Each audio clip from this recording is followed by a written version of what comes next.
Yo, welcome to Beers and Bars. Your place for rapid fire hip hop discussion and of course great beer. I'm Kamal Kiddo. OT the Golden Child. Thank y'all for actually no, because these are all gonna be streamed at the same time or something like that. How we doing this? I don't know. It don't matter. We'll figure that out. Yeah. Anyhow, we still here at what I'm saying. Haymarket Brewery. Celebrating the release of the Chicago Uncommon Ale. Yeah. Dang, what Jay called it? Steam? California. Yeah, California Steam. But we can't. Should we say that on camera? California Common Ale, because we can't say the other word because it's owned by somebody else. 5.6 like 5.6 ABV. Yes. All right, yeah. So yeah, we're talking about the collaboration, and today, right now, we're talking to one of the groups, one of the breweries that are involved in this collaboration, the Funkytown Boys, Funkytown Brewery. Introduce yourselves, gentlemen. Introduce yourselves. I'm Rich, co-founder and CEO. Greg Williams, co-founder, Too sales cool right director, financial guy. We out here, free Kamal. Zach Day. Yeah. Zach Free Day, me. director of Brew Ops, man behind the recipe. You're True. So tell us a little bit how you all got started in this game. Why get into the craft beer game? Tell us a little bit about how y'all got started. When did you start, first of all? all right. So we started drinking beer in high school, Dang. but we did it we did it the traditional way. Started off with like Boone's Farm, and then just went straight to 211. True. And then we went to college, and Dang, that was before college? Sheesh. it was the same year, but we were still lightweight Out though. here. No, I feel you. True. But that would be way big if I was really getting it in high school. Like I'd have just lost my way. But no, we went to college. We were still drinking cheap stuff like Bud Ice and all that. Yeah. Because that's because what we could afford and where we were at in like Northeast Louisiana. We went to Grambling. HBCU love, by the way.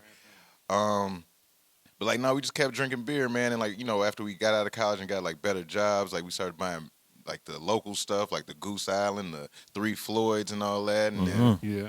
we took this trip to Thailand, and we just came back like, yo, we need to do something with our lives, like so we can have more freedom. Yeah. Like, how we gonna get money? Yeah. What can we do? What do we like? What are we interested in? It was just like beer is like a natural fit. Yeah. And then we knew about the diversity issues and stuff. It was like shit. Like we used to being in like diverse environments. I think we can handle it. We could take on the mission. Let's brew beer, and we could be fun and like be ourselves through it. So like that's it. It was just kind of easy. We're still ourselves. You know what I mean? It's like professional, but like gym shoes. So, You know what I'm saying? yeah, I feel you. So yeah. So, when did you officially become a company? Like, when did you all start for real? No, we started in 2017. Okay. All the legal paperwork, to make sure we're legit on the state and federal level. Had our bank accounts open and everything. Had about $450 in there. Word up. We low with the bread, but Yeah. that was just a start. And then we just kept building on our business plan. Business model, what we were expecting to do. Initially, we were looking to just try to get a brick and mortar off the jump. Go to a bank, ask for $500,000, and just hope for the best. You know what I'm saying? Right. But then just going to Fresh Fest in 2019, we networked with a lot of black-owned breweries. Just chopped up with a lot of people. Met a woman named Alyssa Barnes Mercado, owner of Rhythm Brewing in Connecticut. Yeah. First black-owned female, brewery. And she put us on with contract brewing. So we were like, what's that? So we got home, started Googling, then we seen Pilot Project. So we were like, what the hell is that? And it's funny because they're only open 2 months before. So Oh, wow. we just hit them up, had a quick meeting over the phone just to see what they're about. We were like, okay, I think we can get in here at a lower entry point, in the industry, and we can actually capitalize on it and then build on our brick and mortar. So, yeah, it's crazy, man. That's what's up. Let me ask about the early beer and the the flavors that you all had in the beginning. How did you all start the brewing process? And what was that journey like from home brewing? Because you all started home brewing, right? To the cans that we have now, and specifically these flavors, this flavor profile right here. You know what I'm saying? So everything that we wanted to do when it came to brewing and handing out product was on purpose, right? Mm-hmm. So we wanted to do traditional styles. We wanted to make something malt forward, palatable for the new beer entry drinker, right? Still got your complexities to where somebody who's a veteran with drinking beer could still point out some things in there, but we wanted to reach a demographic who hadn't been reached yet. We all know less than 1% of the breweries in the nation, right, are black.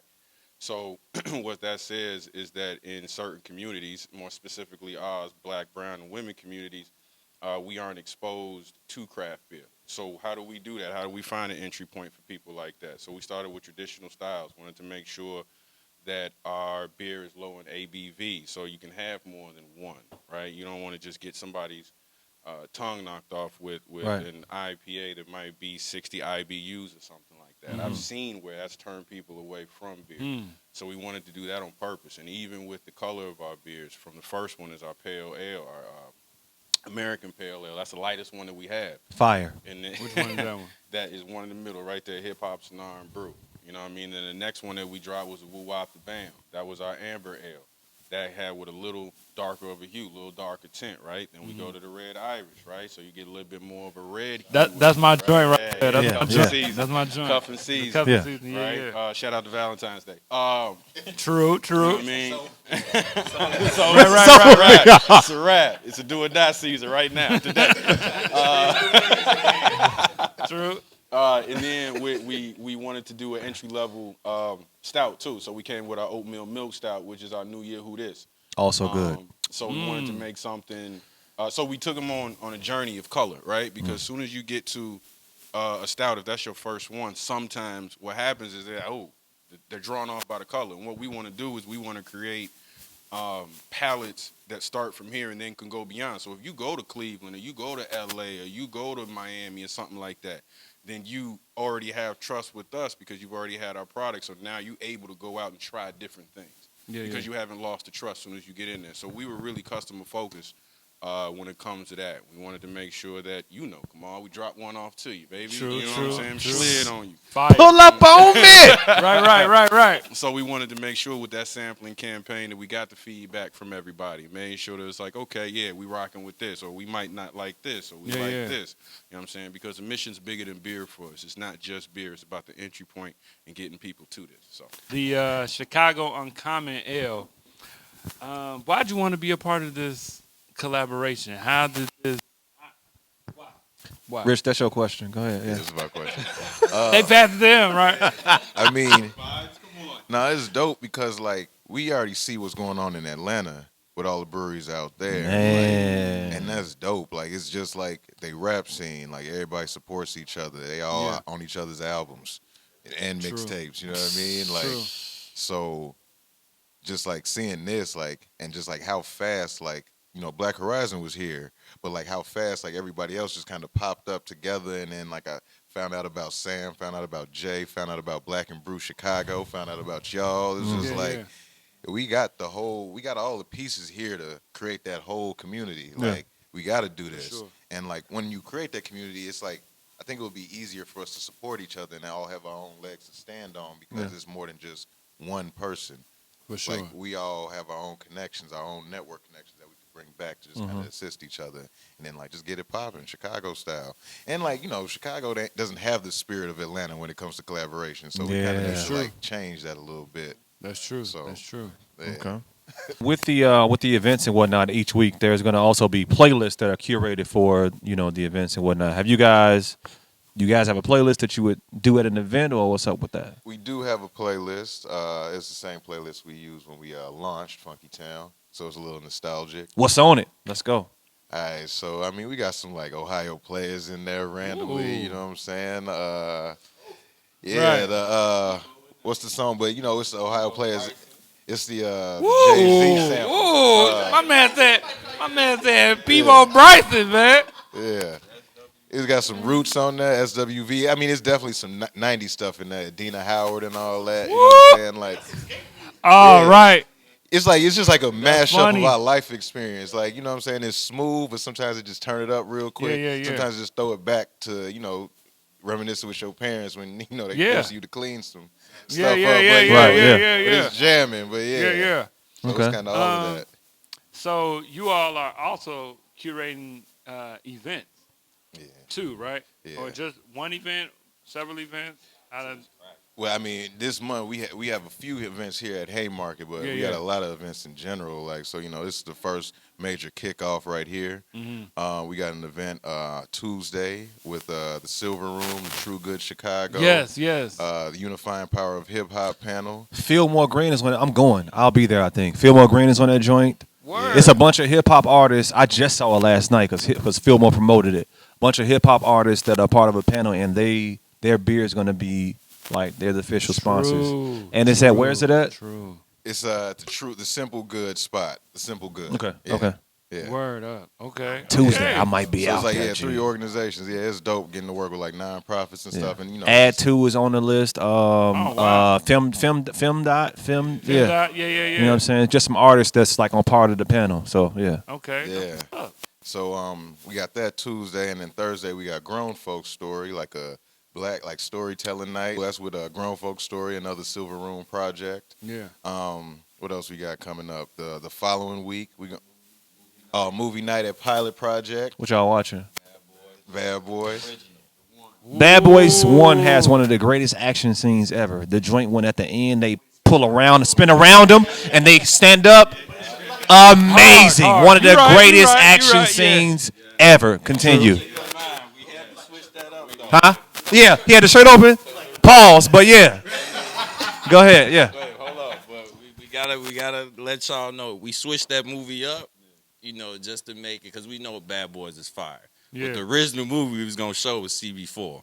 Okay. Ooh, that's a MC good Gusto? one, though. MC Gusto. That Okay. actually might be It might be a too better crazy. one, actually, to be Nah, honest it with would you. have been too wild though, bro. Too wild. It's a little wild. It's a little You know what I'm wild. saying? It was a last minute change. Like we actually promoted CB4, and then we pulled it back. So some people think we're gonna show CB4. Right, they excited. Like, it's going down. Right. MC Gusto in this boy. Right. Shut up and eat your big ass biscuit. Right. But yeah, later that week we doing a tap room takeover with Monks Pub. Oh, yeah. Oh, yeah, I on saw Lake that. Street. Yeah, I That's, saw that. They specialize in like Belgians. Yeah. Like that's dope because like, they picked up Hip Hops and R&B Brew on Keg one time, right? Yeah. And like we met up with them like a week later and just like, it's like, oh, you Funkytown? We had your beer for 2 days. Wow. Just like no promotion. Wow. We just walked in. Yeah. That's so, love. That's love. So, Yeah, dope. So we just gonna throw that little party over there on Thursday. What's that? The 24th. And then the next day we got game night at Haymarket. Spades, dominoes. I'm in darts, there. and Right pool. here at I Haymarket. told wifey Right. already, we in there. She better not, don't embarrass me. Yeah. Don't do it, babe. Don't do it. Break up a happy home. The renege, yeah. Hey, I just want to let y'all know, last time we did throw a spades tournament was for my birthday, and I did come out the winner. So I'm just letting y'all know. Nobody's better than me. Just something that y'all- Nobody's better than me. Luck has nothing to do with Let it. it be known. I was I'm lucky very as hell. good. You were there. You were there and you left. I'm very good. Oh. First round. Word up, man. Haymarket, Chicago, Funkytown. Comment L. Yeah, man. Funkytown Brewery. Cheers, y'all. Appreciate y'all, man.